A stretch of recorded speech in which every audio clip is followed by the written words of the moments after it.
This episode of Three Black Guys with a Mic is being brought to you by Wendy's. Wendy's has changed the value game all over again. Today, grab yourself a 4 for $4. A juicy junior bacon cheeseburger or crispy chicken BLT, large fry, 4-piece nugget, and a drink. You can always get it fresh, never frozen, at a participating Wendy's. Offer not valid in Alaska and Hawaii. Now let's start the show.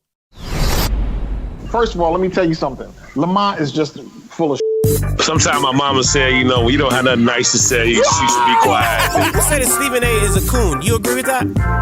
Everybody got quiet on that one? Okay. Go ahead. Rudy Giuliani practices voodoo. So he put a voodoo hex on my girl, Hillary, and that's why she got woozy. And the Secret Service had to prop her up and put her in the van. But take us to a break, my dude. It was voodoo, son. I don't know about that voodoo. All right, so ladies and gentlemen, welcome. This is Three Black Guys with a Mic. We can't. I was in charge to save souls. All I'm saying is, hey man, listen. Jesus put us all in charge of saving souls. Here we go. Go out there and preach the good news. Really? If I can get $110 million over 6 years to preach the good news, Van Jones is out there doing. I'd be the greatest preacher in the world if somebody gave me $18 million a year to do it. It's not about the money, man. It's not about the money. It's not about the money, man. Well, to the Lakewood Church it is. It's not about the money, bro. It's not. That's not it. It ain't? It ain't. So they ready to just forego the offering then. You know what? Steve Jobs showed me in my lifetime it ain't about the money. Steve having more money than a law will gonna lie, but where he at? He at the cemetery, playboy. So that money ain't everything. Wait. Smussy, he don't want to hear that one. It ain't about the money. Oh, well, let's get the show started. Let's get the show started, ladies and gentlemen. Welcome to another episode of Three Black Guys with a Mic, the podcast. It's all things hip hop. We talk about politics. We talk about the urban community. It's Spud, Maynard, Lamont here. Today's show, we got Awesome 2, Special K, and Teddy Ted is going to be joining us. But first, I just got to say this. I got to say this. Maynard, I got to get it off my chest. Don't be mad at me. Don't be mad at me. But Philly's kind of whack right now, dude. Philly is kind of whack right now. Philly. What are you talking about? First Amber Rose said that Amber said that there's no hot chicks in South Philly, and your man Allen Iverson can't even show up to games. He can't even show up to games. Get your man. Your Philly's not looking good for you right now. Philly's not looking good for you right now.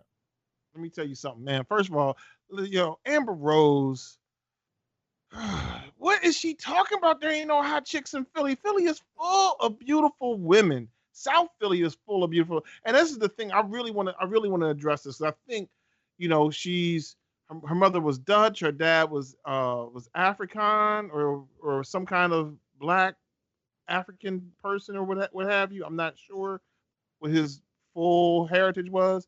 She's this very fair-skinned woman. I feel like this statement, while she's beautiful, there are tons of beautiful women who are dark-skinned. And this speaks to something else because it's not even just Philly, because Gilbert Arenas came out on the girl. What's the girl's name, Lamont, that came from 12 Years a Slave?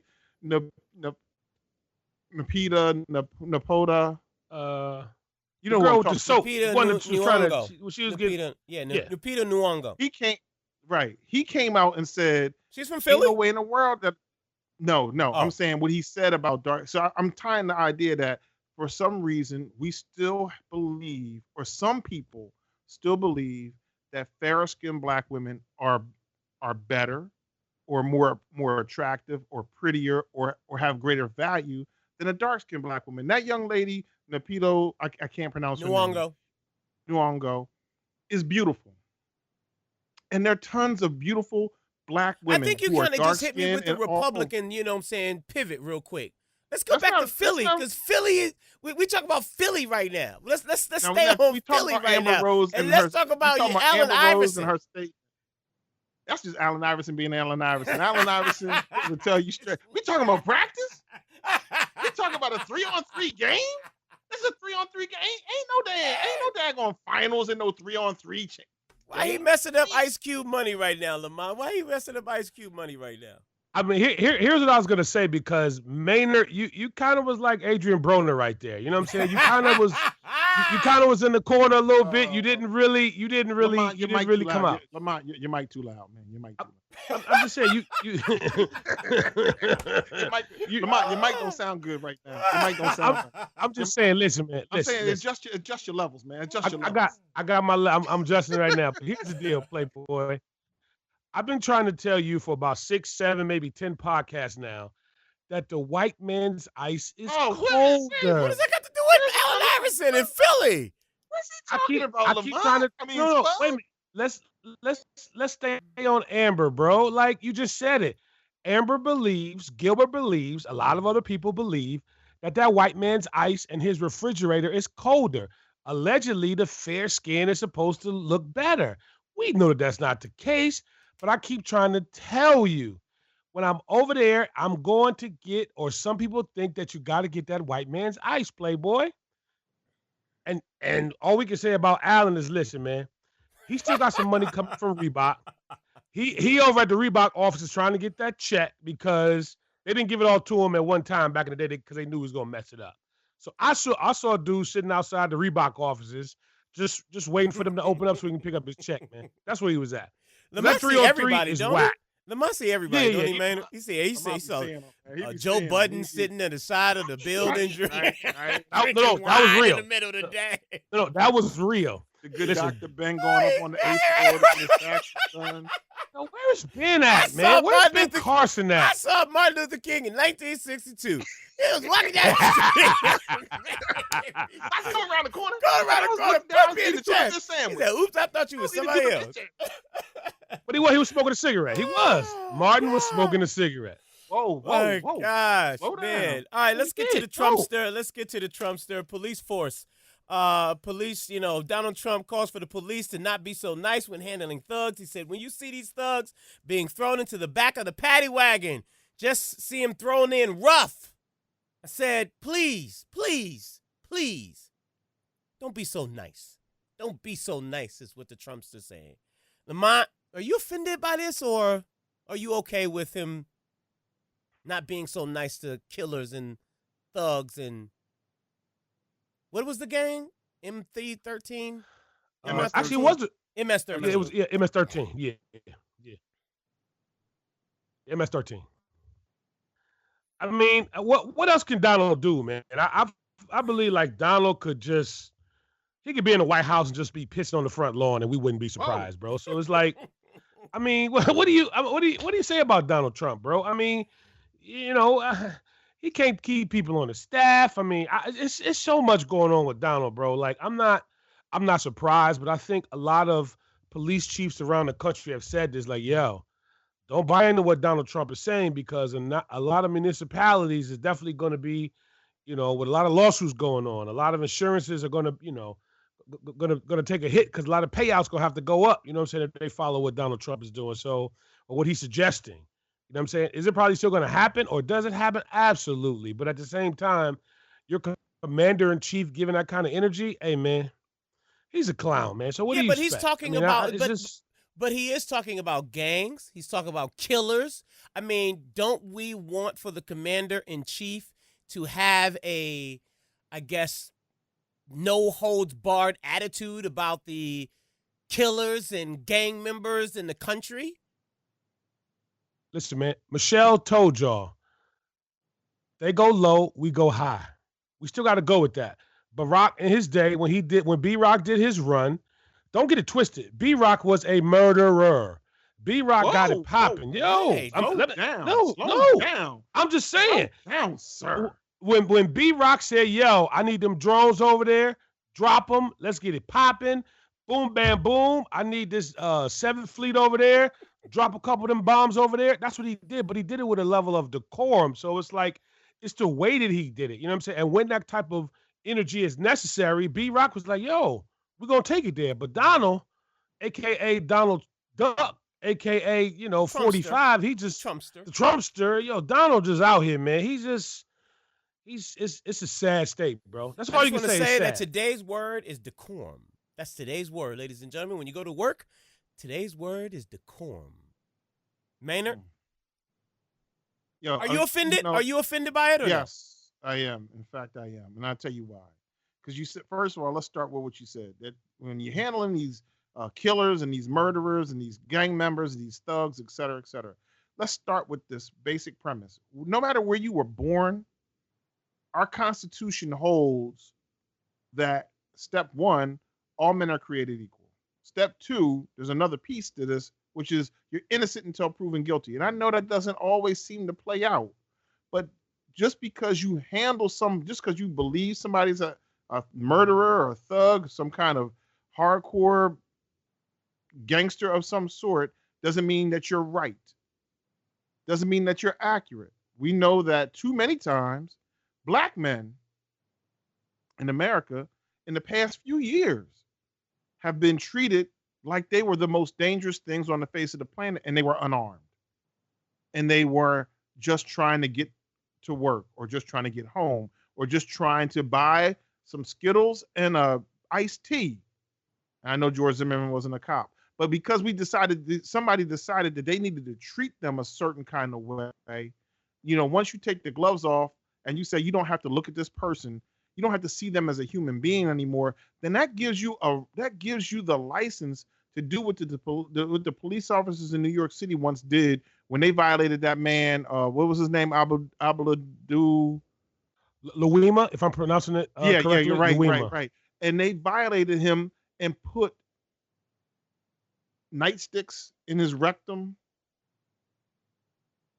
And we can't. I think it was a plunger or something like that. But yeah, I think you close. Right. They violated the man, and they did things that you just don't do to other humans. You don't do that to animals. You think about the people who are still angry at Michael Vick don't have the same level of anger at the police departments for what they did to that man, and they do to other men all around. So we can't say that there is a second level of citizenship. And I'm not talking about American citizenship. I'm talking about world citizenship. We believe that in this country that we assume that you're innocent until proven guilty. We also assume that you have certain rights that are inalienable, that are given to us by God. And God, we believe, in general, is a universal thing. So that means they got God in Australia, and they got God in any other place on the face of the planet. So why would you do something that's not godly? But even though we are talking about killers though, and gang members. No, I know. I get it. But let's go back to Lamont's point. Hold on. They're innocent until proven guilty. True. Very true. However, but we know that MS-13 is a gang, right? That's a fact, right? We know that MS-13 is killing people. We know that is a fact. He was addressing police officers about MS-13. So in referencing to MS-13, let me go back to Lamont's point about him winning and winning with the base, right?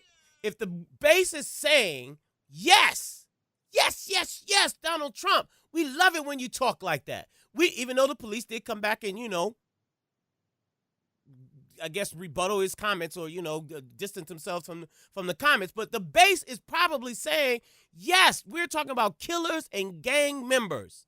Throw them in the back of the paddy wagon. This is the way, if the killers are going to be out here killing people, selling drugs, and running gangs, we should treat them with the same level of disrespect as they would treat anybody else. So, Spud, can I ask you a question? Aren't certain police departments, don't they do the same thing? Of course, are they not considered a gang? Right. So should we just go out and kill and give them and not be so nice to certain police officers that may be out and about that do the same thing? Are we supposed to have some sort of level of what's the word of the day? Decorum? I wish we could. I really hate to say that. Not to everyone. Right? Because there's good police officers. But I saw the movie Detroit last night. We'll talk about that in a second. But when you see that, and when you see a George Zimmerman type, or when you see who killed Freddie Gray and Philando Castile, you get those type of, that rage. But that's a separate situation, and we know we can't go to that route. But, however, let's go back to Donald Trump talking about gang members. We're talking about people who are killing people just killing them. Is there not a level of threat? Are we sure that the people who are being arrested are the killers? No, not in all cases. Not in all cases. Well, then, but this is the problem. This is the problem. When you say, you know what, these people, they're brown or they're black or whatever, we believe them to be in the gang, then we could treat them a certain way. And then it's a slippery slope to saying, well, we could treat all brown people a certain way. So it could be a little old lady who doesn't speak English and she speaks Spanish, and somebody gets to treat her a certain way simply because she's brown. Well, not because she's an MS-13 anymore, because that's not what she's doing. But people make that leap. I think that we all make judgments, right? We all make judgments. And I think that the unfortunate, part about what Donald Trump is all about is that he's a no-holds-barred type of president, right? He's in your face and very brass, and he speaks his mind even though it's a crock of bull. So let's go back to speaking about in regards to the base. So if somebody is threatening you, or you talk about, let's just put it from this perspective, right? If you knew somebody was on your block and they were gang members and they were selling dope and they were killing people, you would want them to either be removed, and you would have a certain level of respect for that particular type of individual. Even though they may not be out there killing, but they're guilty by association. And so, looking at it from his perspective, I would think, and again, I'm not siding with him on his comment, I'm just saying I would think that people would be receptive to or his base, let me say it like that, his base would be receptive to the fact of, yes, we should treat criminals, killers, and gang members with not being so nice. Maybe that might send the message of, we're here to actually go against you just as much as you're terrorizing America, right? So, Lamont, can I ask a question to you, sir? Sir. So, this man named Willie Lynch, I know some of it's a story. Allegedly. You don't have to. Right. Hold on. I'm having a conversation with Lamont. I know, but why you siding with Lamont? Like I ain't read the Willie Lynch letter. I've read the Willie Lynch letter. I'm educated on the Willie Lynch letter, too. I'm having a conversation with Lamont, man. And so he said, you know what, we're going to do what we can to make certain that these other slaves don't make no mistake like this. You know what, if we got to cut off a foot, if we got to draw and quarter somebody and rip them apart with 4 horses going in 4 different directions, and that's what we do, and we send a message, right? And that message continued on for years and years because it was a slippery slope that I was just talking about, that when Emmett Till decided if he was guilty or innocent, we never know because he wasn't tried, that maybe this white woman said that he whistled at her or said something to her that was offensive, they beat him to the point where he wasn't even recognizable to his own mother. Right. But you know what? The message was sent. Don't none of you black people in this community make a mistake and get out of line, because we will do the same to you. So is your man Spud out here advocating that we return to the tenets of the Willie Lynch letter, Lamont? I don't know. I mean, on the surface, that might be what you're feeling, and let's unpack that a little bit, because sometimes, we get really emotional when it comes to this kind of conversation. Definitely when we take it back to the slavery, to the alleged Willie Lynch letter. And I keep saying that because I get you. I've been reading some stuff that they said there wasn't no damn letter. Who was Willie? Where was he at? Like, where did this come from? But that's a whole another thing. But I mean, I don't really know which direction he's coming from, because again, on the surface, it does sound like that. But I just know. Excuse me, sir. Sir. Yes. Am I going to get to respond? Am I going to get to answer my own question? or no? I'm I just want to know. I'm just saying. I mean, I just wanted to just in closing say that I don't think that's where he's going, Maynard. But I think we should give him a few minutes to try to, litigate his point. Yes. Yeah. Oh, Spud, you have the floor. Thank you so much, sir. Thank you, sir. Thank you, sir. Let's do this. Hold on. Let me make sure I do this correct. According to Robert's Rules of Order, as Lamont will have us follow, Spud, I yield my time to you, sir. Whoa! Thank you. Shout out to Auntie Maxine Waters. We saw you. I yield the balance of my time. Okay, thank you very much. I truly appreciate that, sir. No, here's what I'm saying. Well, let me just be very clear. What Donald Trump said is ridiculous. All right, police should not be handling it from that perspective.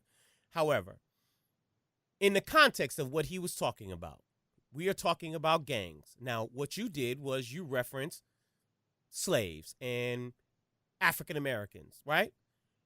In which he's not referencing. He's referencing a specific gang, MS-13.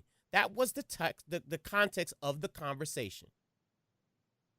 It's wrong of what he said. However, if we're talking about MS-13, the same conversation could be had about ISIS, right?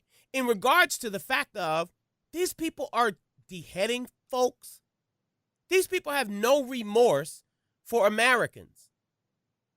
So MS-13 has no remorse for anyone. And I think that what I am hearing, and I'm not agreeing, but with the base probably heard, yes, we need to send a message to gang members and killers. Now, the sad part about it, to your point, man, is that black and brown people automatically get thrown in that category.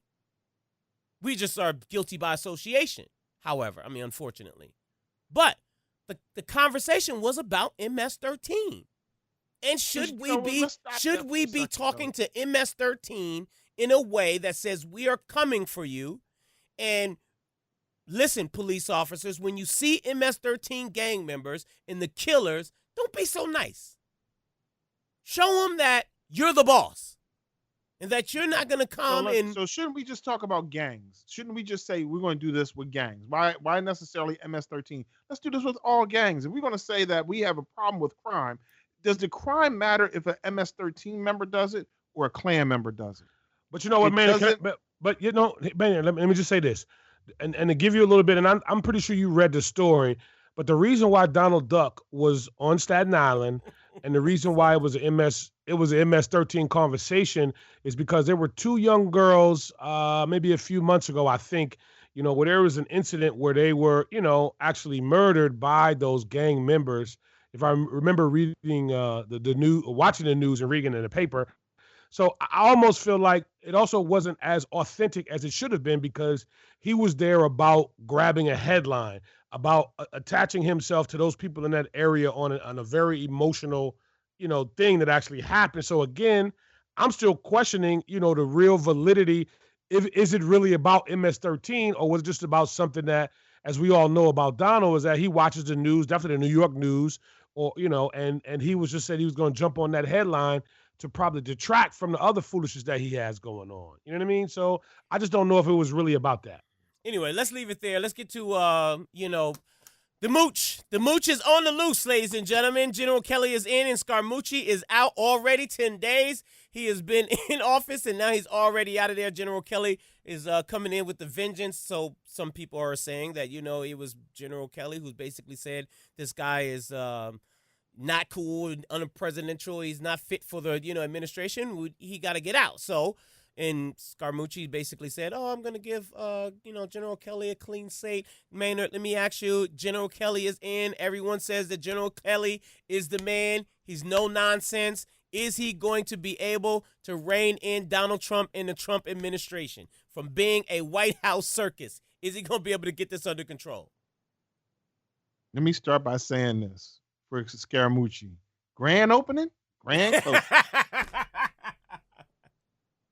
I hope you didn't have your mail forwarded, my dude, because your situation is. But I think It don't matter. Scaramucci got his set check and ran. That's what he did. He got his check and ran. I don't think A he real check. check. I don't think he actually got a check. No, he got a check. He was never in the administration. He was never officially in the administration. Yeah, but I thought that the whole backstory was about, he was trying to leverage that position, right, to sell his position for what, $85 million or something? Right, but he didn't. But that deal has not closed. He hasn't gotten that money. So he's just going to return to his company. And listen, there's no punishment in sending a rich white man back to run his own rich white company. I mean, that ain't no real punishment. Whoa. That wasn't a racial.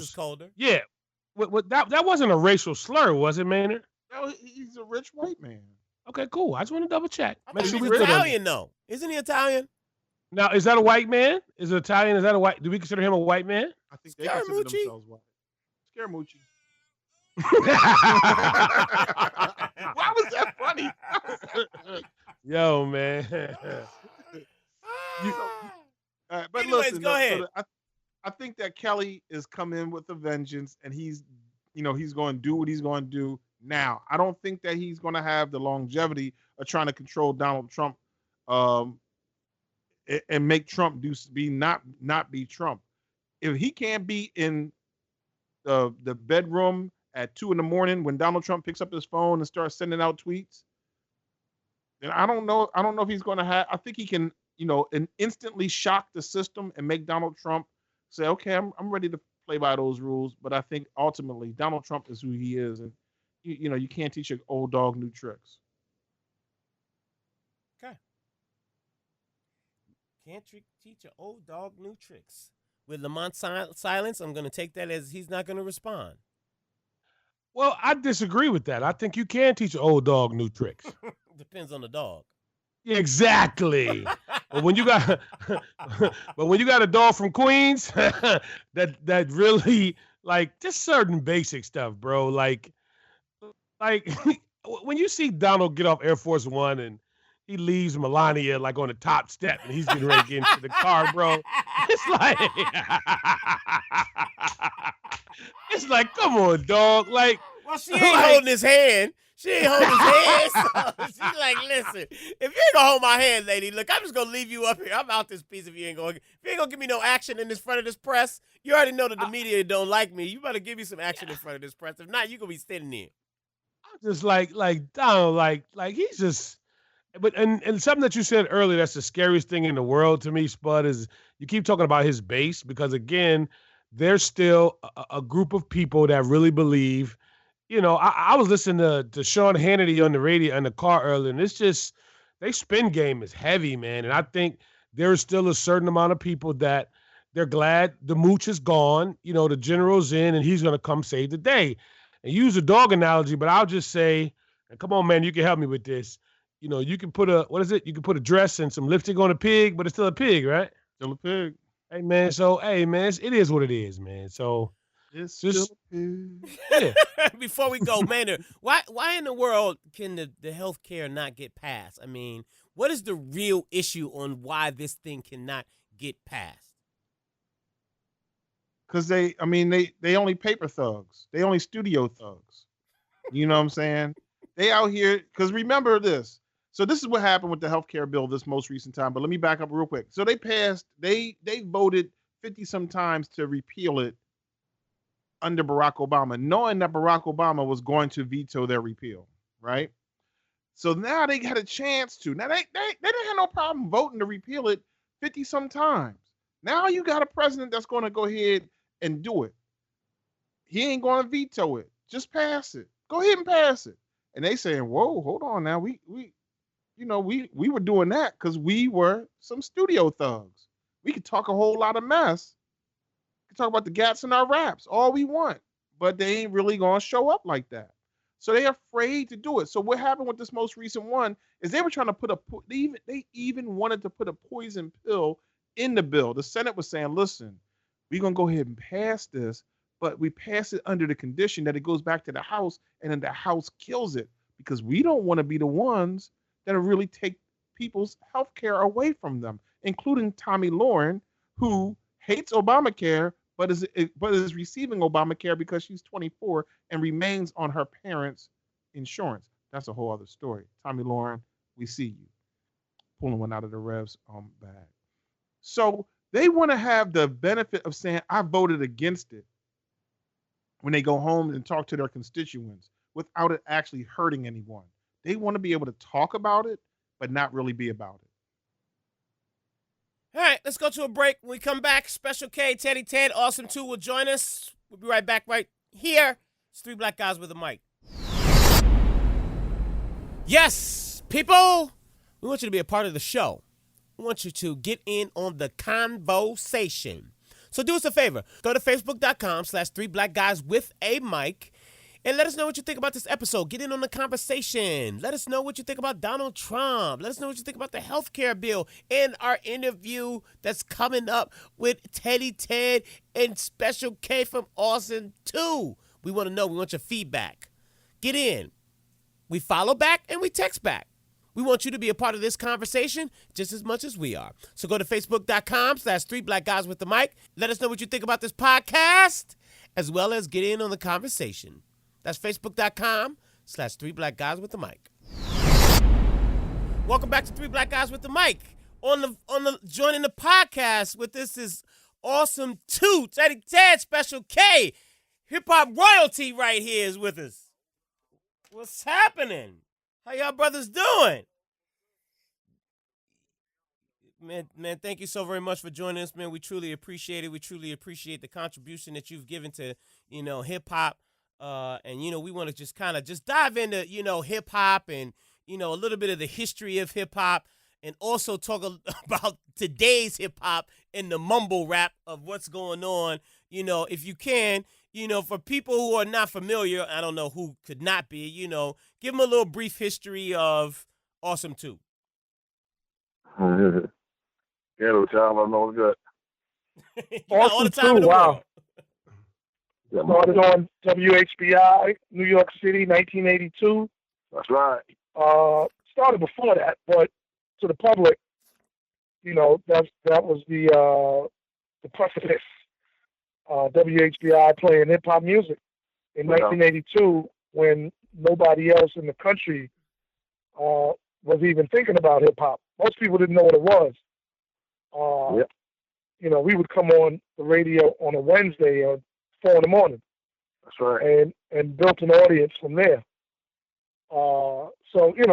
That's Awesome 2. Went from there to doing management and production with different artists, Nice and NOG and the Bulldogs, Positive K, EPMD, et cetera, et cetera. That's us in a nutshell. Sweet. No doubt. Yo, that NOG and the Bulldogs first album was major. That was on Chemistry Records, I think, back then. And NOG, Chemistry Mercury. Yeah, Chemistry Mercury, right. Mm-hmm. And he was from Boston, is that right? Yep. That's right.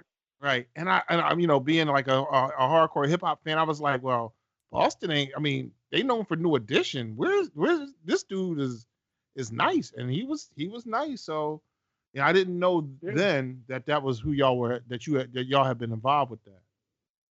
Yeah. Well, he's actually a relative, a cousin. That's right. And there's a lot of talent in Boston. There's a lot of talent everywhere. But you know how it goes. If you don't hear or see that representation, you just you just move through. You're like, ain't nothing up there.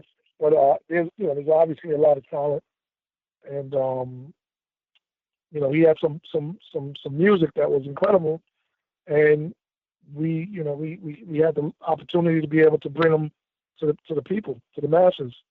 Yeah. Plus we were real fortunate at that time because we had a lot of stuff with other artists, Nexus Move and working out of Power Play Studio. So it's kind of like, it was a good thing. That was our first challenge to do our first project, on our own, other than anybody else. And, we was already used to being in the studio, doing stuff with Doc Rodriguez, and it was a good thing. We just kept our team moving, and, we brought our Pearl Blend and do some songs, so it was a little bit of everything that we try to bring to the table from everything that we've done with Nexus Move and the other groups before them, So, Teddy, let me ask you this. You guys work with Big Daddy Kane. I mean, you guys work with Nice and Smooth. I mean, you guys have worked with hip hop royalty. EPMD. EPMD. You know, Yeah. what would you say the difference is between hip hop and rap? And would you consider Will Smith to be hip hop? Whoa. I'm just asking. I'm trying to be nice. Listen, I'm trying to be nice. Back up. Now, hold on. Listen. The question should be. Listen. It should be Wait, Will. let the man ask the question. It should Wait be a minute. DJ Can, Jazzy can the Jeff man and answer the question, please? Because the man Just answer the clarify. question, please. Clarify. I just want to ask. But you trying to ambush the guest, Spud. I But you just trying asked. to you ambushing the. You guys We got are company, and you ambushing in the company, bro. Come on Ask now. a question, that's all. Teddy Ted, is Will Smith hip hop or is he not? That's all. Well, it all depends on how you look at it. You know, obviously, Jazzy Jeff and the Fresh Prince was hip hop. Thank you. So Will Smith is the Fresh Prince, right? So That's right. That's right. now, if we're talking about the style of record and those kind of things, you know, we could debate on that. But yeah, of course he's hip hop. No doubt. It's been answered. I didn't know that Getting Jiggy with It was a hip hop record. I didn't know that, you know, Welcome to Miami, Here Comes the Men in Black. I didn't know that those were hip hop records. That's all. Well, you know what it is? You know what it is? He saw his market. You know what I mean? Once he got in it. But before that, he was making incredible records. I mean, and Jeff together was making some records that was compete with everything. You know what I mean? He saw his lane. He saw his lane, and he said, listen, I'm going to try this. And it worked for him, and he stuck with it. You know what I'm saying? It's difficult when you get to a certain level. Yeah. You could ask that same question about Nicki Minaj because she got records like that, right? Is she hip hop? Of course she is, but she got records that appeal to a different audience. You know what I mean? So that, you know, that's a whole nother conversation about artists and artistry, and at what point, you know, do you switch or do you stay the same? I mean, that's a whole nother. Because Maynard, you know, because Maynard, you know what I mean? It's almost like saying, like, is Kool and the Gang funk with the records they did with James? You know what I mean? Right. You know, and the only reason why I asked that because, you know, Maynard said that, you know, Will Smith is hip hop, but he also said, which you said, that, you know, Nicki Minaj is hip hop, but Maynard says that Nicki Minaj is hip hop and not hip hop. That's what I wanted to know. I just wanted to kind of. It depends on which record it depends on what side of her you on. Right, and it depends on which records you're listening to. He won't clarify what I was saying, and what I was saying was exactly what y'all just said. That the Jazzy Jeff, Fresh Prince records. I remember you saying that. I always said that. I said when you started with, I said parents just don't understand and all that stuff. You can draw a direct line from parents just don't understand back to Sugar Hill Gang's first joint to and then forward to any other party to forward to I Left My Wallet in El Segundo. They were these party songs that were inoffensive, and they just were on, and which was much of what a lot of East Coast hip hop was before things changed. It was like, yo, we having a good time. We talking about the party. Mm-hmm. But you keep trying to make it about Miami, and I'm I got that Fresh Prince, that Jazzy Jeff Fresh Prince album, but I don't have the Miami joint. I'm not getting jiggy with it. That's just not who I am. Okay, Maynard. Let me help you out. So Special K and Teddy Ted, you two have, as you said earlier, you know, seen hip hop go from where it was in the 80s all the way till present day. I had to make this announcement because we've also had this issue on this podcast for weeks at a time about, like we said, about what's hip hop and what's not, and this evolution and all that. And we could talk about the mumble rap, but my big announcement is I am now officially a fan of Cardi B. So is Cardi B part of that evolution of this thing that we call hip hop? Because I heard Nori say this the other day on the Breakfast Club, and I got to give a shout to Nori because he gave me a different perspective, and he talked about the origins of hip hop. And I want you guys to kind of talk about this a little bit. Is, you know, the origins of hip hop, it came from a level of, you know, just having a certain energy and not and being in a not so great economic space and kind of, you know, being a fun thing, that it wasn't always about economics. And And to me, what Cardi B, it seems like she is doing is giving a lot of those elements, even though sonically I ain't really with it. But I'm seeing with her present day generation of some of these kids who they really don't have any hope, and they utilize, a Cardi B record the same as I listened to "You're a Customer" by EPMD back in the day, or when I had to ask my mom for $7 to go to Aspen Records to get that LL Cool J record. It was just a certain energy that I think I'm starting to get now. So talk a little bit about where you guys think hip hop was back in those days to what some of the people are considering to be hip hop today. Is it the same or is it not? It's different. Greg Nice and Smooth B and DJ Hollywood was sitting at a bar having a conversation like, they should kind of call it something different. What's happening now? It's a hybrid of hip hop, but it ain't the same formula. So I don't know. I mean, I don't know who's. But when you say this, when you say the same formula, tell me what you mean? Because again, for me, and maybe I'm looking at it wrong, because maybe you was there, and you saw when LL came from Queens, and I think, what he was doing, without him saying what he was doing, he was expressing himself at that time in his life, and trying to use that expression to be put in a different economic space. So almost I'm kind of feeling what Cardi B is doing, and this is still no disrespect to Cardi or whatever, but we all know from which she came and what she used to do for a living and a whole shebang, to now she's in a space where she's getting 15, 20 G's to show up in the club. So isn't it not, is it the same thing or is it not? The business changes. So, I mean, it evolves. I mean, if Cardi B wasn't on television, would she have it? Would anybody bother to give her a deal, right? I mean, I mean, it is what it is. I mean, I'm not taking anything away from her either. I'm just saying it's different now. It's not like it was before. You've got people that can come on a television show and get a deal because they got a built-in audience. They got a built-in following. So, the powers that it is going to be like. Right, or their social media is popping. Right, I'm about to say that. The social media and all that is, that's a whole other angle now. Before, we didn't have none of that. You know what I mean? So, I hear what you're saying about the economics and everything, of the background of how we got started, but, it's hard to say if it's similar, Well, my question then would be... I mean, honestly, I think it is hip-hop, but it's a hybrid. It's not different. I mean, you can argue that it's different, and it is in certain ways. But you said something earlier, like it's cats trying to express themselves. Same thing. It's just a new expression. Right. It's the 2017 expression. Right. It ain't the 1982 expression. Right. So,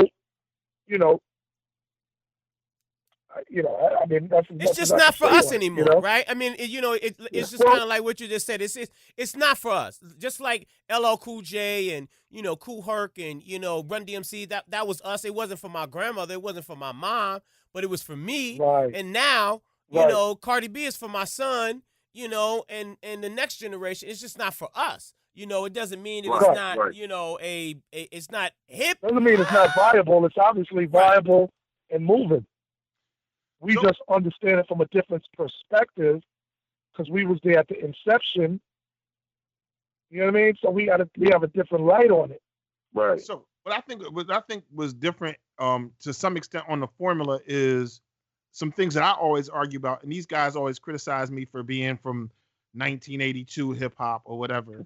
But like it was, I think basically it was Jay who in that era when the DJ solo went away. I mean, if y'all remember, every rap record had a DJ solo, and that was critical in the rap. In fact, before, a lot of hip hop didn't even have lyrics, didn't even have rhymers, right? We had, like, if it was like some Kraftwerks or like an Egyptian Lover, like it wasn't really rhyming. Numbers or something like that. There wasn't no rhyming, so the music was dope. and then we added the lyricists. That's one. Right. And then the other thing is, I feel like the lyrics today, particularly in what we call trap music, is just not thought out. Slow down, man. Be very careful, please. Tread lightly, because you're trying to insinuate, and you almost trying to sneak diss one of my favorites right now. Last week, didn't Lamont say that we're not allowed to talk over people? right. Robert's rules of order, Lamont. But you sneak dissing, bro. Okay, but you're sneak order, Lamont. I had the floor. Right, Lamont making his own rules up. Yeah, but you sneak dissing, Maynard. I'm feeling a sneak diss coming on my people from down south. I'm feeling that. But go ahead, Maynard. Go ahead. Nah, I finished. I said what I had to say. I just wanted to get some feedback on that. Yeah, I don't know. I mean, I think we need someone young in this conversation. You know what I mean? Because we are from a certain space, and it seems, I don't know if there's anybody on the phone on the podcast that is a lover of the trap music. Like, is there? Lamont is very much a lover of the trap music. And I was gonna say now he got Kodak Black and repeat on his in his. I can't front. I'm rocking with Kodak Black. But again, I tell everybody the swag surfing story really quickly in 30 seconds. I'm in a club in Atlanta. Drama puts the beat on to Swag Surfing. Y'all remember that record? I didn't know what the hell was going on. The whole club started swaying. I started swaying too until it was time to start surfing, and I had to bow out. So what I'm saying is when you see some of these records working and you experience them and you're in the middle of them, like a Kodak Black, like even Migos, like you cannot front on them three dudes from Atlanta, bro. Like you said, for this generation, them boys, they getting it. But I think people like Maynard, and even, I'm gonna throw Maynard under the bus because he's right here in front of me. I still feel like, yes, they are a hybrid, but we got to include them in the hip hop conversation. Great. You know what I'm saying? No, I agree. You can't knock anybody's hustle, and you can't knock them young cats doing what they doing. Right. Because again, like you said, it's there for. Lamont, let the man talk. Okay, all right. Let me bow back. He excited, man. He excited. No, go ahead, Lamont. Go ahead. No. I was just saying, like, just in general, is like, I just still feel that energy. And I remember, and I keep talking about this part. I remember because the first record I ever bought was LL Cool J Radio. I remember that excitement of going up and getting that Eric B and Rakim cassette. I remember I would sneak when my mama would tell me to go to bed, like, turn that noise off. You know what I'm saying? And the energy at that time, what that music was doing. Like, I'd never forget the first time I came to New York City, and I actually was on FDR Drive, and I said, oh, my God, this is what this is what EPMD was talking about. You feel what I'm saying? So it's like those experiences, it's like you got to let some of these young people live, and I think I'm kind of being a little bit more inclusive now, especially with me coming clean about the Cardi B, because I was the Cardi B hater. You feel me? But I just had to look at it from a different perspective. But again, I'm just kind of thinking like, or having you guys explain the energy that was going on back then in comparison to what it is now.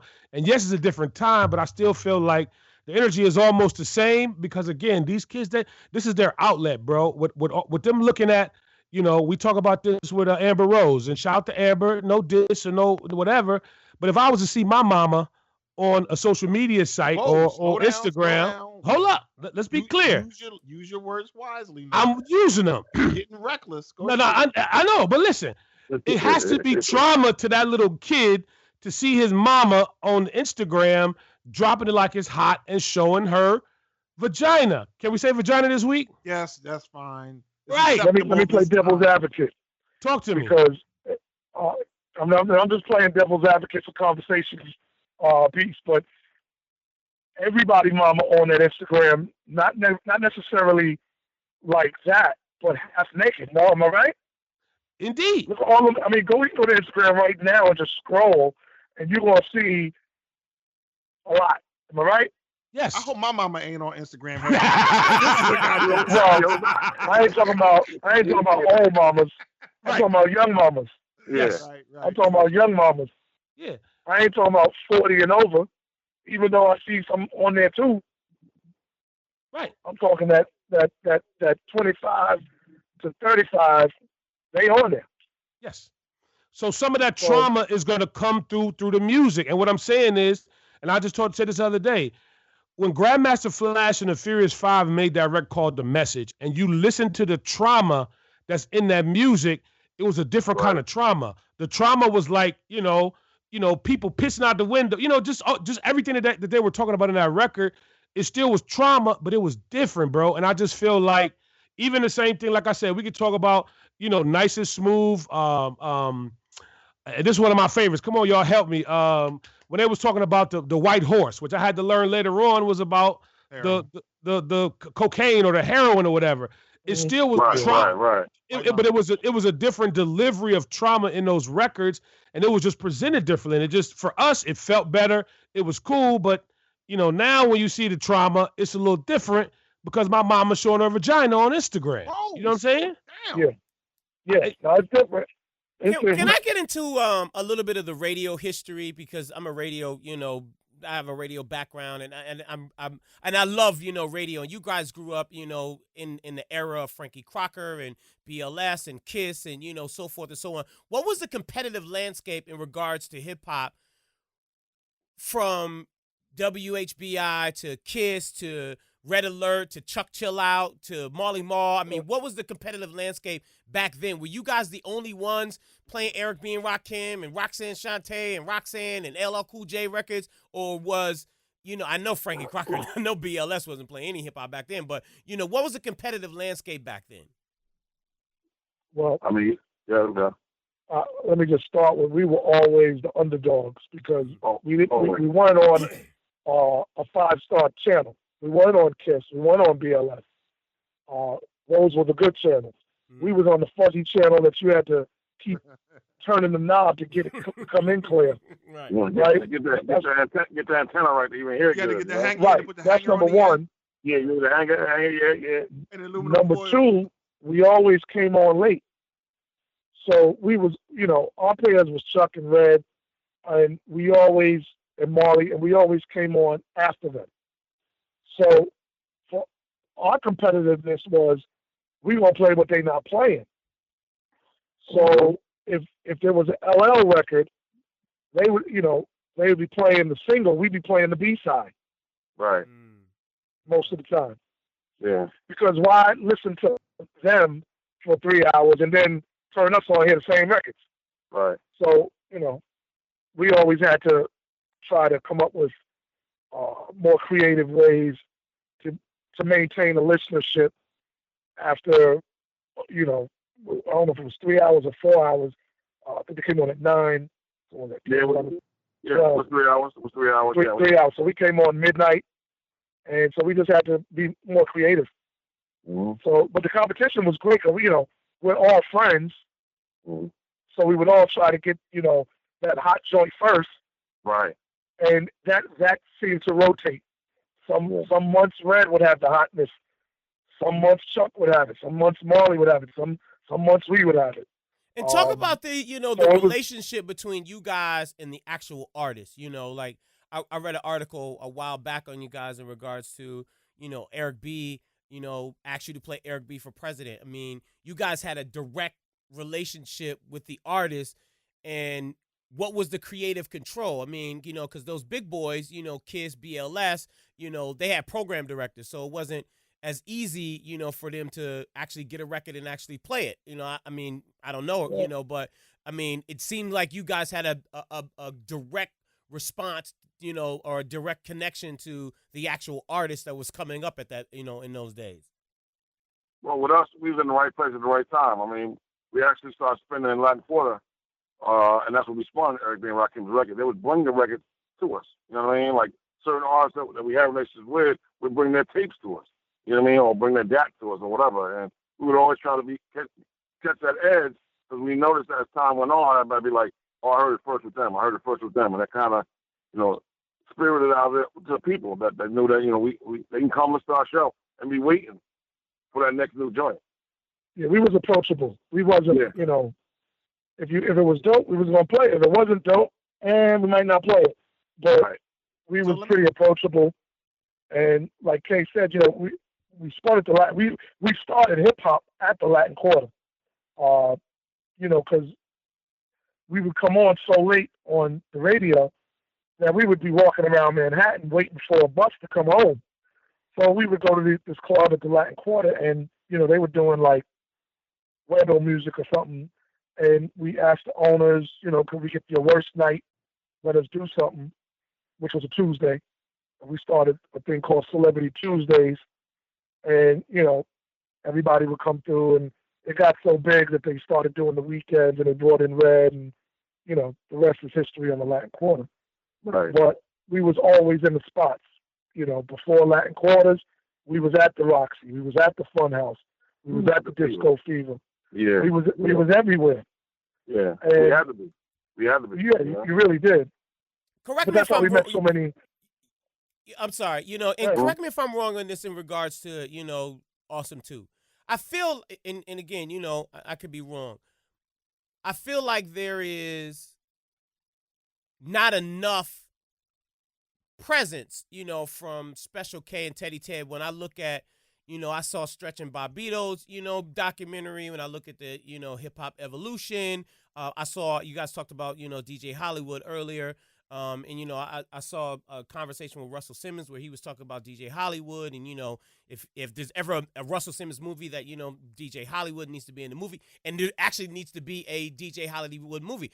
Is there going to be, or is there going to be more documentaries on the Awesome 2 and the history of rap? I mean, how can we get more of an Awesome 2 presence? Because you guys have a huge history in the foundation of breaking a lot of records, especially the beginning of hip hop, but you don't see it as mass marketed as a Stretch and Bobbito or, a Hollywood. I would agree.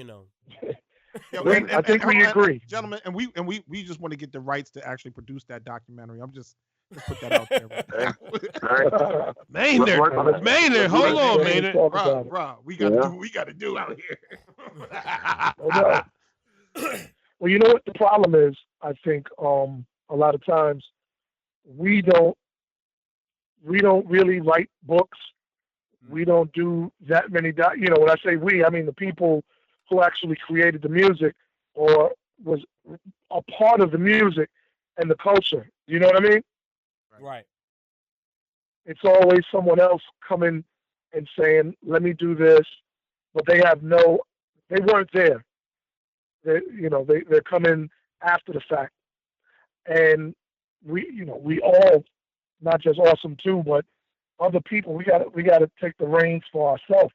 I mean, we're in the works of writing a book, not necessarily about Awesome 2, but that will come after. But I think more people got to take the reins themselves. Because you always got these other people, and they pick and choose what they think or what they heard, and they never really have the whole story. Right.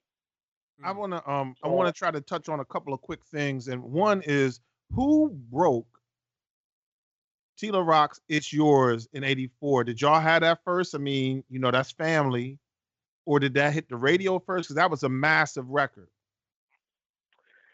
It was Party Time, Def Jam. Well, Special K used to go to Rick Rubin's dorm room to pick up records. Okay, I don't even remember if we broke that one. You might remember better. Like I said, it was a while ago, and it was a long time ago. But I mean, that's how we got our records. We went right to the dorm or wherever we had to go to get that, like we said earlier, to get that new joint or that new hot joint, and we would try to get that joint. Like I said, we was real cool with Jazzy J and the whole movement. We was down with the Zulu Nation, so with the radio show that we had, we would always try to get that next hot new joint on the air. I think we got a test press for that. I think we did. Yeah, I think we did. I mean, because like I said, at that time, Rick and Russell was doing their thing. And it was kind of getting records out and getting whatever they could out to get to us because they knew we was bubbling on the street. It was like, we need to get the record to them. We need to get stuff to them, find them so we can get some stuff to them. Yeah. And I think the whole thing was we got accepted by them. In the beginning, a lot of folks thought we was from the Bronx. They thought we was from New York. They didn't know where we was from. You know, at that time, it was kind of not really giving Jersey, to me, the rightful love. But, you know, what cats didn't know, we was right in there doing our thing, you know, and kind of playing the hot joints and trying to compete with them. The respect came, you know. It didn't matter where we was from once you got on, you know. So you know, I think one of the things, particularly where we talk about some of the new hip hop artists now, and I think the difference is from the old or people who kind of came through it, is that we've heard so much of the music, where a lot of the younger artists and the younger listeners are quick to say, "Oh, so and so is the new Tupac," or "So and so is doper than Big," or "So and so is, you know, blah blah blah." And so when we and I think that's because there's a lack of a historical connection from these young for the young cats to what we grew up with. And is that disrespectful, or is that's just the way it is and they ain't going to change? It can't change, or should they even be change? Because the same kids that you're talking about, they know the history of basketball. Yeah. They know the history of other things. Why not know the history of this music you love so much? You feel me? True. And that's why we need an Awesome 2 documentary. That's why we need an Awesome 2 documentary.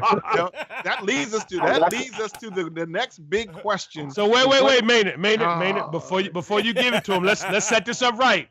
Cause I know where you're going, and I want you to be very specific. Lamar, your mic sounds horrible today. Lamar. Nah, my G. So anyhow, the situation that we about to get to is we always had these conversations of greatest of all time. Well, greatest what? Greatest rappers of all time. He said greatest of what? Greatest rappers of all time. Here we go. Okay. Let's get the list. We're gonna go with top 5. What y'all got? Top 5. That's a rough one because I like to do things chronologically. So I can't do top 5. Well, let me just start the list with Melly Mel. Okay. Yes. Kool Mo D. Okay. Yes. Grandmaster Caz. Yes. I know I'm skipping some people, but Cool G Rap, Big Daddy Kane, Rakim. Yes. I know I'm doing more than 5, so KRS-One. Yeah. Yes. Biggie. Okay. Who am I missing, Kay? You gotta say Tupac. Pac. There's some others it's skipping my brain right now, but Okay, let me ask you this real quick though. Let me ask you this real quick. Okay, let me ask you this real quick. Yeah. Why you mentioned Kaz? Why doesn't Kaz get as much props as he should? I mean, because he was one of the dopest it goes lyricists. back to what I said earlier. I history. mean, Kaz is not in control of who's going to give him That button press. You know what I mean? Got it. Okay. It's other people in control of that. Yeah. He can only be in control of himself, and you know what I mean. That's the problem with when you talk about Awesome 2 and a lot of other people. You know, we do what we do, but a lot of times we're not in control of the narrative. You know what I mean? Mm. Somebody else is in control of it. You know, look at Hip Hop Honors, for example. It's a good. I'm glad they did it, but it's kind of all over the place. You know what I mean? Right. Like, I like it because they're honoring us, but they missed a lot of people. You know what I mean? So they try to just honor like some stars, commercialize but it. they don't commercialize right. it. They honor. Yeah, they go for who has that crossover appeal, or who might be, who they think their audience will recognize. Right. Well, they might not recognize DJ Pete Jones. Yeah. That doesn't take away from what he did. Am I right? No, it don't. And the people that follow him, they might not recognize Hollywood or a lot of people. So That's why I say we have to take the narrative back. What about party DJs? What party DJs are just grand dopeness? That's just those are the. Say it again. I didn't hear you. What party DJs or what DJs are among the best of the best of the best forever and all time? Shit, I know definitely Grandmaster Flash and definitely Hollywood. Those two, excite me. You know what I mean? To this day. I mean, there's so many. Kid Capri, Scratch, of course. Jazzy Jeff. So many. There are so many good DJs out there. Don't forget Love Ball, Saucy too. Love Ball, Red, Chuck. I mean, there's so many people. So many good DJs out there. So Teddy, here's the issue. Here's the issue with your list is that we're gonna have to take some new press photos because Maynard's head is so big now because you checking off some of the boxes of what Maynard has been preaching for a long time, man. So which was what? Just a lot of the DJs. He's a big. Everything is 1982, and that's it. That's nothing, and everything is East Coast skewed, which is fine. There's nothing wrong with that because everybody that you named is, definitely in the top. But you just, name Pac as well. But, I think that sometimes Maynard gets stuck in the era of hip hop and he doesn't know how to, move the era. When we say of all time, when you say keep in mind, I started from the beginning. Right. So Which the is a West, great list. Lyrically, the West came. They weren't there in the 80s. I mean, they were there in the 80s, but I don't know if you had someone that was very lyrical that I can think of. In the 80s, am I missing somebody? No, you. I mean, NWA came along, and then Ice-T was the first big name that dropped from the West, as far as I can remember, like a big name. And lyrically, right. and T always talks about how he was. Huh? Too Short was out there. My dude, you don't know. Stay back. Let the.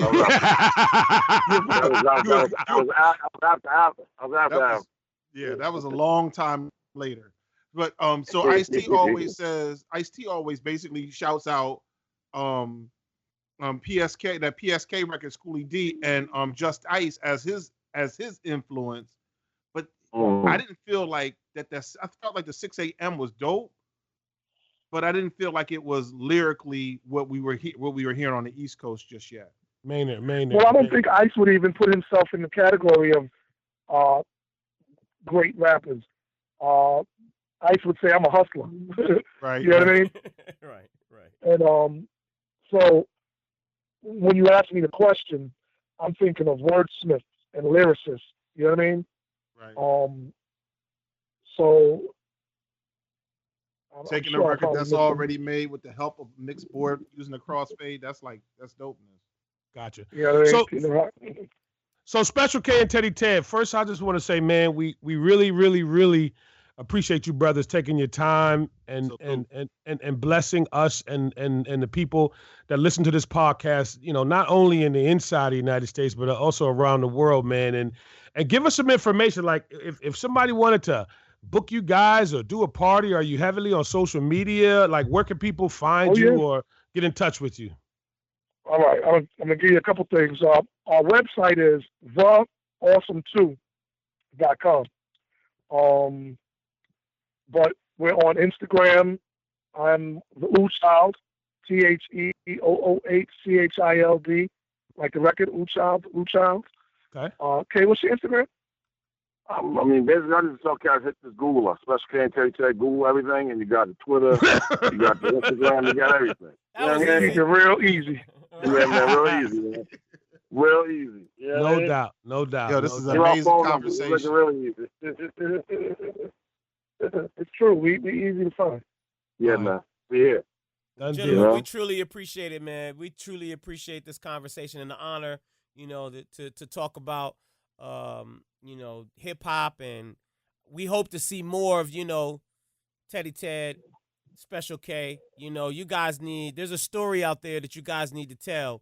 And, like you said, however we got to figure out to control the narrative, we got to figure that out because, again, there's so much history that's missing. Even when I saw Hip Hop Evolution, there was so much I didn't know. And just, okay, with, in regards to what you were talking about, and you guys, what you talk about the top 5, I mean, there was an era right there from Cass to Kumo D to Herc. I mean, that era right there in hip hop, could be a movie series, and you guys need, what I'm saying, definitely need to be a part about that. The next generation. Right, exactly. And it sets up the next generation. So without that, you don't have the next generation. So, Absolutely. I've heard Nas say that Melly Mel was his inspiration. Right. Yeah. You know what I mean? So, people seem to discount. I've never really heard, other than Nas and my direct peers, I never hear those gentlemen in conversations. You never even hear. I don't even know if I even hear LL Cool J. Even talk about that era.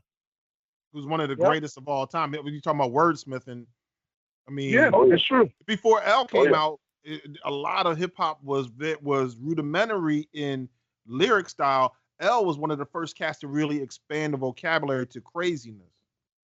Yep. Yeah. But he should give some props. He should give some props to where he come from. Where he come from. But we could do this all day. I mean, we could talk about this all day and all night. We don't want to keep you guys. Man. You guys, thank you so very much. We truly appreciate the convo. Special K, Teddy Ted. Find them on Instagram. Find them on Twitter. Find them, in Google. And just get some more history. Of hip hop. With Special K, Teddy Ted. Awesome too, guys. We truly appreciate it, man. Thank you, fellas. We appreciate it too. No doubt. Excellent. Thank you, gentlemen.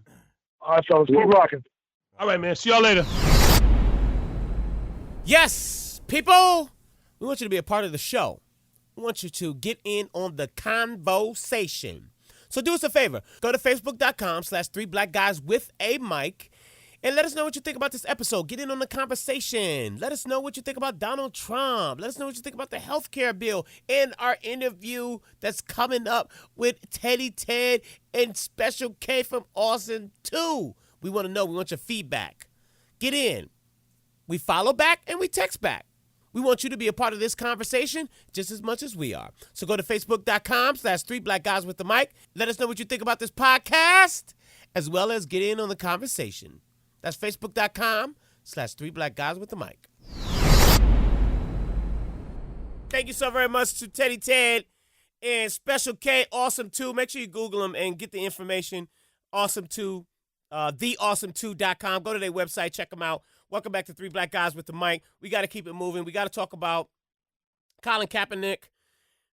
It's just so much, man. It's just been so much going on. We haven't had the opportunity to talk about everything. But anyway, so the Baltimore Ravens now are on the table for signing Colin Kaepernick. That's an option.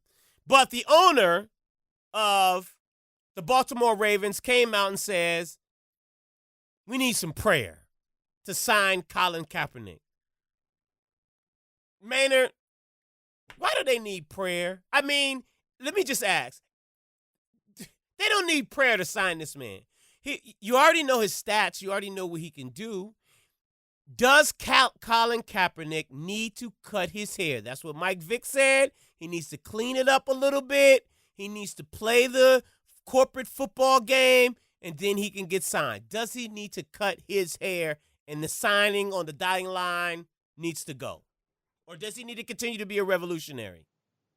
Well, this game, this is not a job that you're entitled to. This is they don't have to give you a job. But does the question here to me, here's the question. Does he deserve to be a player in the NFL? To me, the answer is yes. He deserves to be a quarterback in the NFL. He deserves to have a contract. If people have a problem that he decided to take a knee or that he wears his hair differently, but no one ever decided to not renew Ben Roethlisberger's contract when he's been accused of and paid off women for salacious behavior that was borderline, let's just call it at least, it arose to the level of at least sexual assault, but Ben Roethlisberger is a hero in the NFL. I mean, look at Ray Lewis. Maynard, 1 second. I'm trying to Google and spell check the word. What did you say? Salacious. I just want to make sure that I'm comprehending that, Playboy. Now, is that with an S or with a Q? I mean, how do you break that down? But go ahead, sir. I apologize. I was trying to get to the Websters real quick. Oh, Jesus. Thank you, Jesus. So I'm saying that Colin Kaepernick deserves a contract. Now, to Mike Vick's point, Mike Vick has taken on the slings and the arrows. He's taken on the rocks and the bottles, and people have hated on Michael Vick and continue to hate. Michael Vick right now is facing not being able to get into the Virginia Tech Hall of Fame, Football Hall of Fame, for his actions that he served time for in the past. So he's still kind of fighting that, and I think he's uniquely sensitive to the concept of image, because he wants to have that. I salute Colin Kaepernick for standing his ground. However, if he wants to play in the NFL, unfortunately, there's not an owner out there that's sympathetic to Colin Kaepernick in the way he's handling himself now, which is not wrong. I don't think that he's doing anything wrong, but you want to play in this man's league, you're gonna have to do some of the things that this man needs you to do. So you got to sell out. I'm saying there are rules to this. Some of these rules are on the field, like there's no false starts, there's no offsides, there's no pass interference. And some of these rules are off the field, like, hey, I need you to bow down just a little bit. I need you to cut your hair, or I need you to act this way or do whatever. And if he wants, I salute him.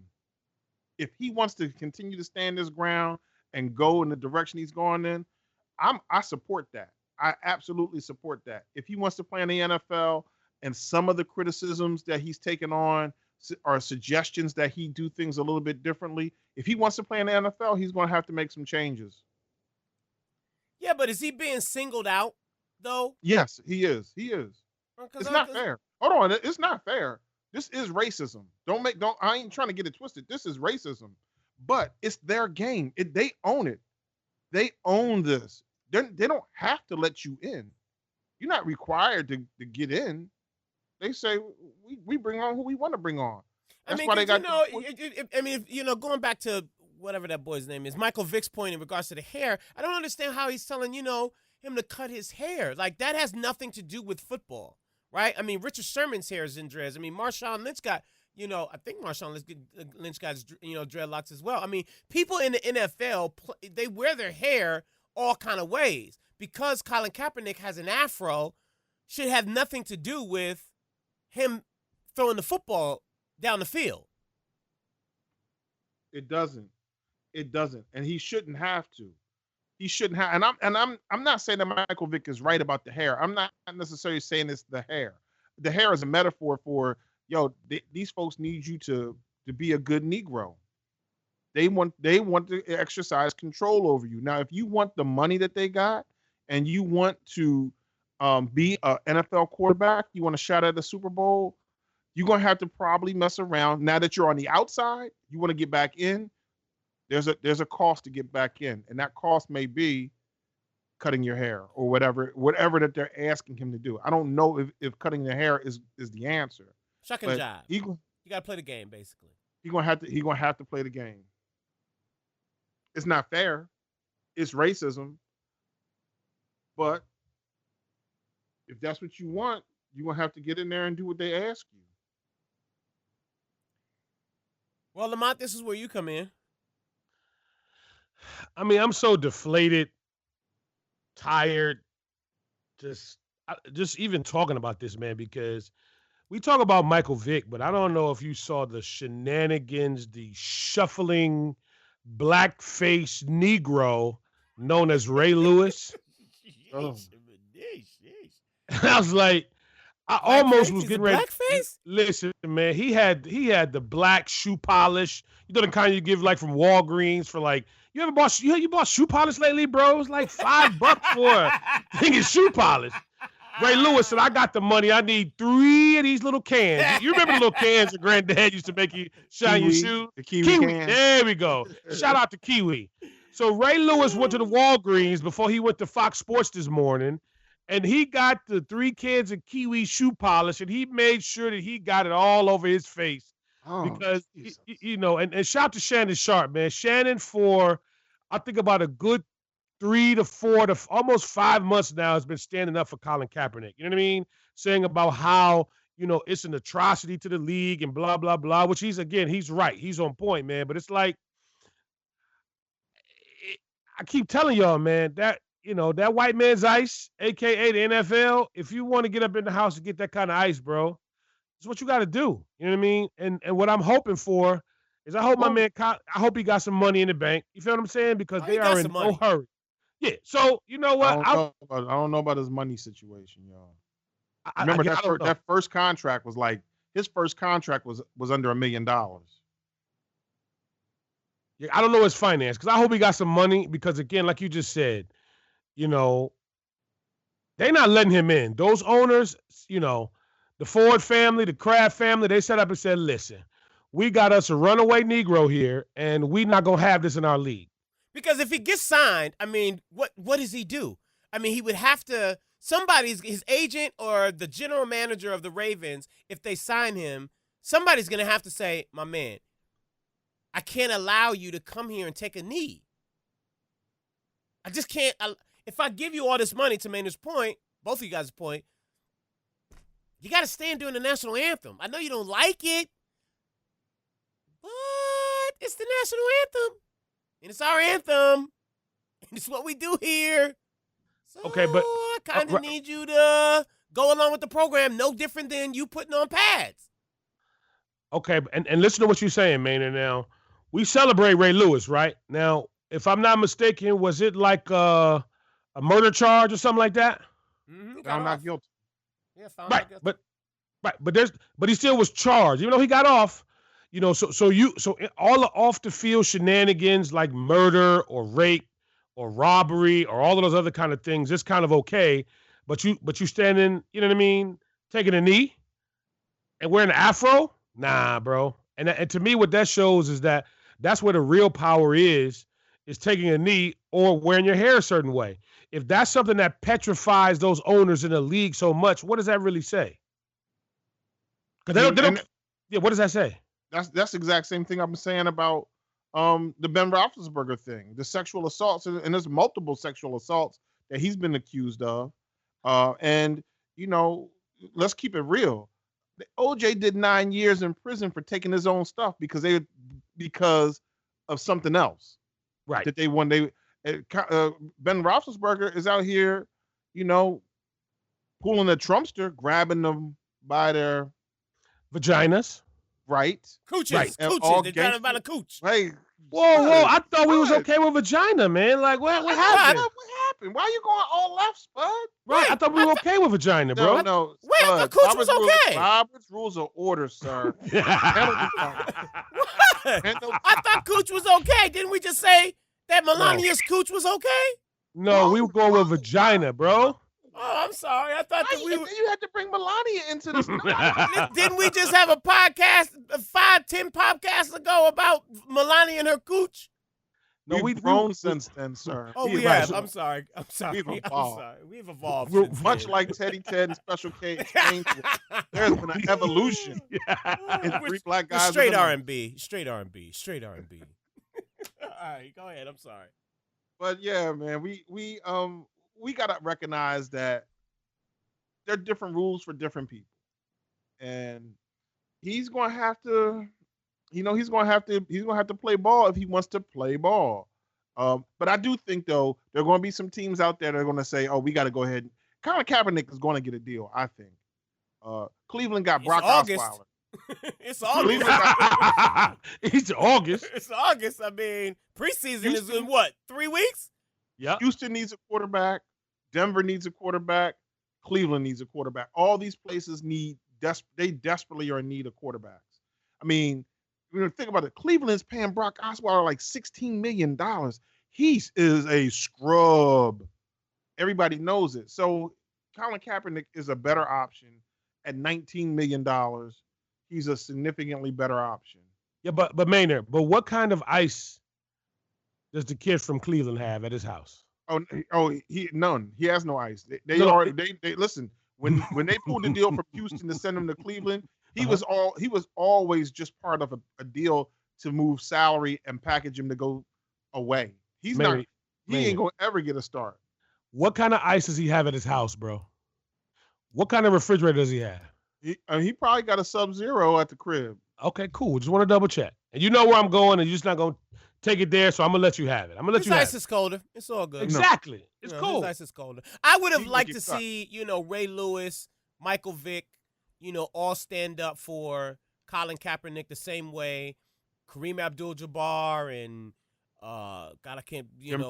Jim Brown and everybody, everybody stood up for Muhammad Ali. I mean, this is what sportsmanship is about. I mean, in my opinion, and for Michael Vick to come out with the Stockholm syndrome, that was Colin Kaepernick's response to, him saying that he had to cut his hair. That was just genius, in my opinion. And same thing with Ray Lewis. It's like, man, this guy he deserves to be in the NFL because he's a good quarterback. He might not agree with you guys' policies, but that don't mean he can't throw the football down the field. So I agree. It's racism against, or he just got a target. Anyway, moving on. Before we go, April Rain, who created Oscar So White, is one to protest HBO and the new show Confederate, which imagines what would have happened if the Southern states successfully seceded from the Union during the Civil War and slavery continued to be practiced. The creators of Game of Thrones is coming out with Confederate. I like Game of Thrones. I don't know if I could support a show that basically says, "Ooh, look what would have happened if slavery wouldn't have happened." Maynard, is this something that you think we should not watch, boycott Confederate on HBO, or you think that it's just art? Well, let's kind of start where some of this came from, right? So Newt Gingrich has long been writing these books about if the Confederacy won. And his books go back from 25 years of him having this discussion. He's got 3 or 4 books in this series. I wouldn't read them. I don't like that, and I'm not for it. But that doesn't mean that Newt Gingrich shouldn't write this book or that April Rain shouldn't, do what she's doing. I think it's a think piece. I'm anxious to kind of take a look and see it for the sake of saying I've seen it, but I don't know if this is going to fit my appetite, and I don't know if I'm bumping anything out to get to it. Yeah, but doesn't this kind of show speaks to the narrative of falling into the Trump, background of what we've talked about before, is that Donald Trump allows for people to say things and do things that you could normally get away with. KKK's doing rallies in public and him basically saying that it's okay for the police to use, stronger force against gang members and so forth and so on. I mean, people coming out basically out the woodworks showing and expressing their true white supremacy. And to me, a show like Confederate says, yes, let us really show you what it would be like if we had slavery today. I think we need to. I think we need to see it before we judge it. And I think we may find that similar to, say, for instance, Get Out, that this is a think piece that takes a twist on something that lots of people may approach this subject thinking that it's going to be one thing, and then, on the low, get educated that it's something else. I'm not ready to pass judgment just yet. I'm ready to, take a look at it, and I'm going to go to it with an open mind. Big Willie? Well, Maynard, he must have read the press release from the HBO folks. Right. Because good God, Maynard, that's the same thing they said. And you know what? I'm with you, but Spud, here's my thing. And I know we didn't touch on this, and we'll probably get to it on the next podcast, bro. But listen, man. After watching the movie Detroit that comes out, August the 4th. Friday. And seeing what they did 50 years ago and where we are in 2017, it's the same, bro. It has not changed one bit. The only difference is, and I always said this when I was a little kid, is that They allowed my mom and dad to work at Ford and get a profit sharing check. And we got to move to an area that, 20, 30 years before we weren't allowed to move to, but it still was policed the same. We were still treated the same. And we were still given, a lot of bad choices, bad food choices, bad alcohol choices, bad liquor choices that were all promoted. I was going to say cigarette choices that were all promoted in those neighborhoods that we lived in, bro. So what they're doing with that particular show with HBO, it's no different than what it was 50 years ago, bro. It's the same. And I don't think Donald, I don't know if because of Donald Trump and his, his hate speech, that's what I'm going to start calling it. It just, it was already there, bro. It just, I don't think that he gives him the thumbs up to say, okay, let's make this, because I think it was already there, period. Yeah, but Maynard Jew is right. Confidence, though. I think he gives them the, Trump is our president now. We can do whatever we want. I feel you, man, but I'm just trying to give me one of the refrigerators, man, that make that white ice, bro. Because my man, I saw Detroit real quick. I saw Detroit, and you didn't like it at all? I was thoroughly disappointed because it took me a minute. Once you get past the emotional, it's a movie about the D, and even some of the historical parts of it was very disturbing. Because at the end of the day, and I'm going to tell it, is that you had these white police officers that committed murder, and they got away with it, which is still present day Philando, present day Michael, present day Eric, present day, all of the young homies. And that's what they did back in 1967 in the D. And my only thing of the movie was it actually was made very poorly. It was bad cinema. Scenes was too long. It just didn't flow. I almost feel like a college student that Specs Howard would have did a better picture. You feel me? But, it's what it is. I think, unfortunately, again, it's a piece of cinema that celebrates the abuse of Black life. And I think that's what is really troubling. It's a celebration piece, or is it a part that kind of shines a light on it? In my opinion, it's a celebration. Subconsciously, it continues the trauma of Black life. Anytime you're on Fifth Avenue in New York City and you see a big poster about Detroit, anytime you turn on every major news station, every time you just, it's like, I thought this movie was something different than what it was, because I understood the story. But when you walk away after seeing this piece, it's about the traumatic experience of having a Black life in Detroit in 1967, period. That's what it is. Nothing else. Well, my problem go ahead, I'm sorry. No, I'm just saying, like, we got to really, unpack the trauma, bro. Like, it's really, like what we were going to keep talking about Colin, about so many other different things, is that you being a person with a different hue than someone else who, like Donald, it's traumatic, bro. Every time we walk out of our homes, every time we do some of the things that we do, it's very traumatic. It's trauma, bro. They abused a couple white girls in there. Yeah, but they were abused because they were associating with Black life. That's why. My problem with the movie I thought it was a good movie. The problem I had with the movie is that it's not about what you think it's about. And I don't know if it's just the marketing of it or, whatever, but to me, the movie's not about the riots. And that's the problem I had with the movie. The movie is about, to Lamont's point, a problem that happened in the Algiers motel. And that's where the entire movie took place at. The riots is probably what, Lamont? 10 minutes of the movie? 20 minutes of the movie? And then after that, it's everything from the Algiers motel to the acquittal of the police officers who basically did it. Now, I thought it was done well the way that they did that, if it was set just off of that, if it was about that. But you made me go into the movie thinking it was about the riots, and it wasn't about the riots at all. Right. I saw how in the way that they set it up in regards to the blind pig, it just wasn't set up well, and I felt like I got duped with my You know, because I know you paid $200 ago. I didn't pay that much. I paid. Yo, let's talk about it. I had to cross the paid bridge. $50 I had to park the car. I had to pay the premium New York City prices.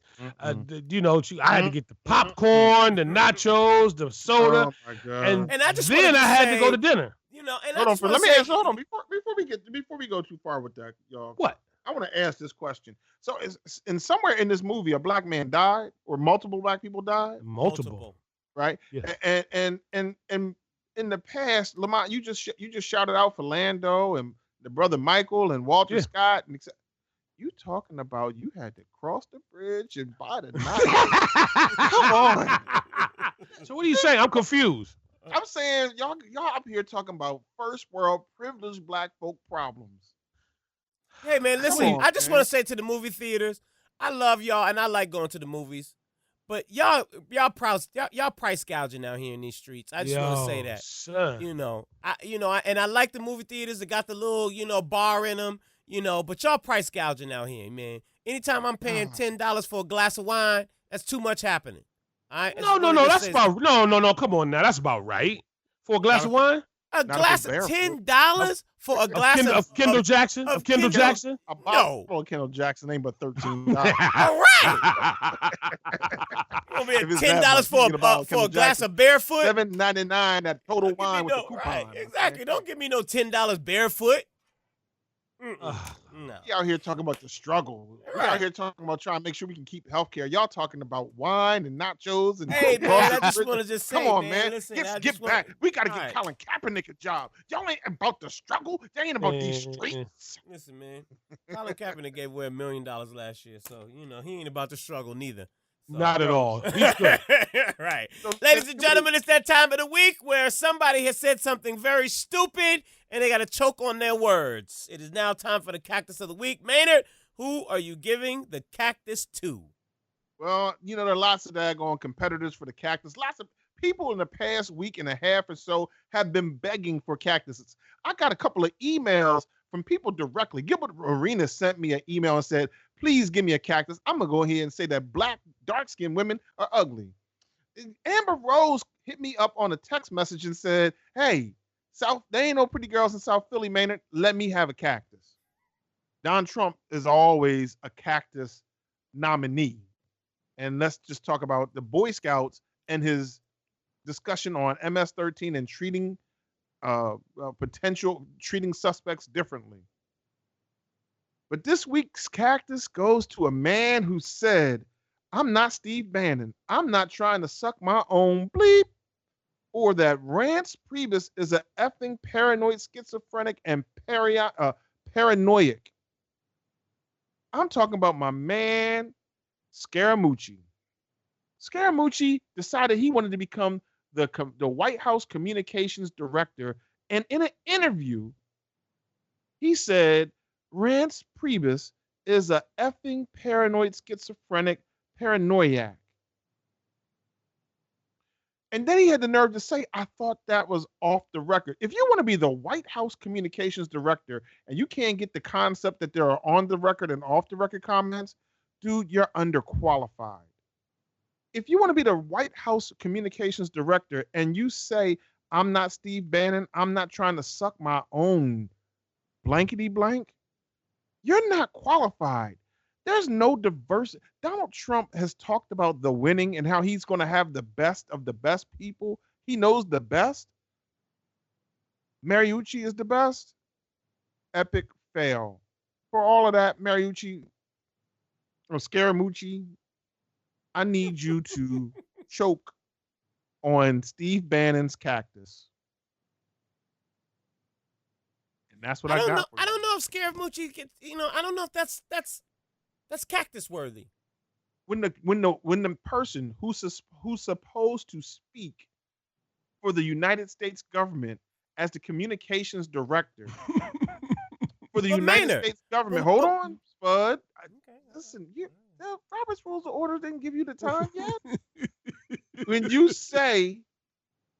use F-bombs, we have chosen as three black guys with a mic on a podcast that has so many X thousands of listeners on a weekly basis that we were no longer going to drop F-bombs.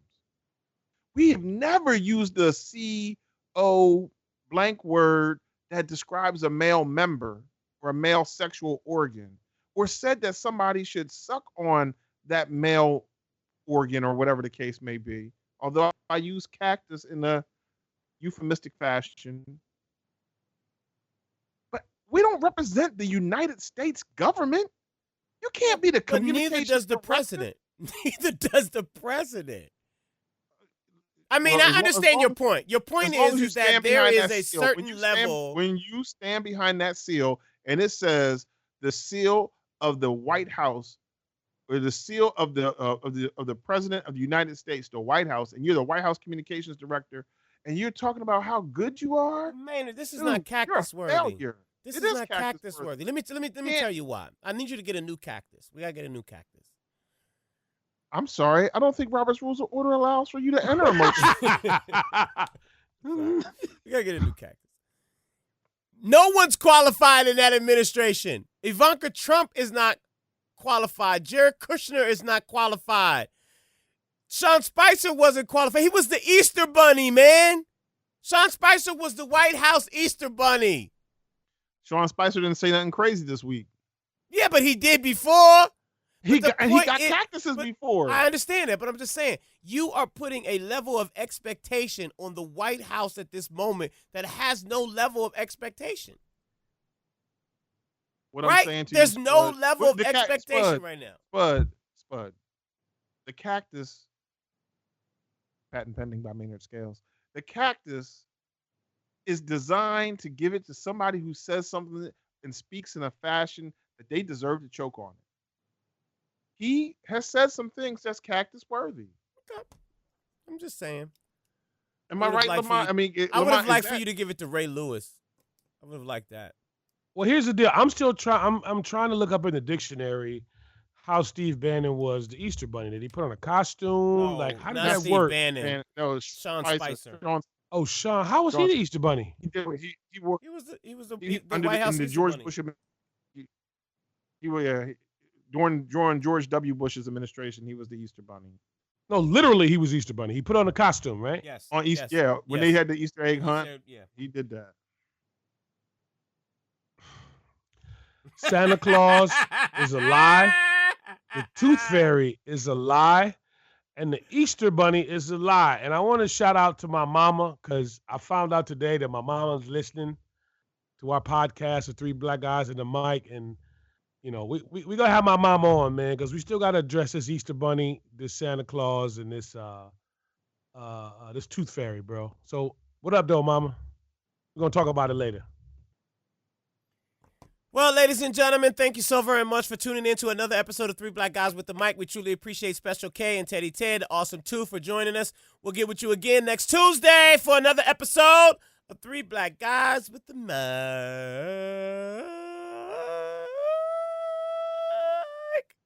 You deserve a cactus for that. You deserve a cactus for that. Come on.